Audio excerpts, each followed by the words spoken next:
when I got into the class, it was really obvious that Sam was kind of a really would be a really useful child to use in the class to help me learn about special needs, because he's on the autistic spectrum. So I obviously identified him, spoke to my teacher a bit about it, but more spoke to Pam, who works really closely with him, and then discussed with her his strengths and weaknesses and his needs. And then for the initial couple of sessions, I was just observing her working with him, so seeing what she does normally, how she works, and she uses worksheets a lot because he gets distracted by things quite easily. So I tried to follow that model, and then talked to her about what things he was working particularly. So I've done work with him on alphabetical order and money. He's been doing quite a bit on money. So then from that came up with some of my own sheets and resources, and then ran those past Pam, and then she's been slowly letting me have more and more time alone with him. Like, she's been there so he can kind of get used to me, and then as he's got more and more used to working with me on his own, I've sort of been a bit more independent with the work. He can't concentrate for too long periods of time, so it's tended to be sort of 10 minutes here and there. Yeah. Lately it's been more, I've been setting the main teaching for the class and then going and just working 10 minutes with him in the classroom setting. Try to keep him in the classroom as much as possible.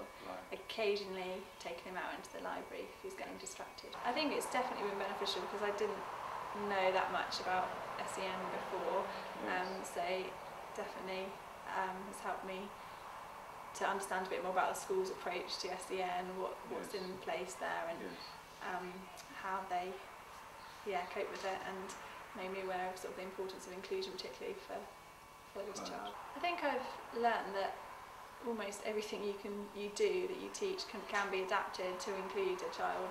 So everything can be simplified down, whether it's just in a science lesson, just drawing a picture of an animal or something. Remember alphabetical order.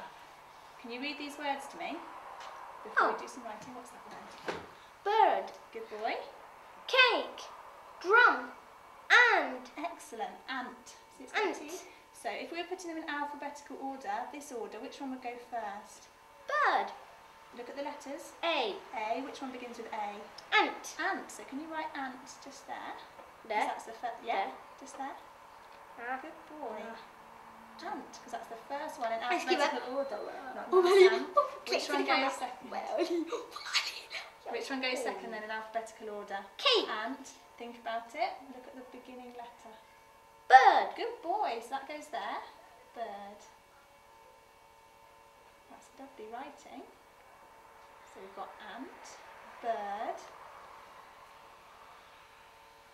Now which one's going to come third in alphabetical order? Cake. Cake. Excellent. Good boy. Cake goes there. You're doing really well. So we've got one more to do. Oops. Which one's going to come last then in alphabetical order? Drum. Drum. Brilliant. So we've got ant, bird, cake, drum.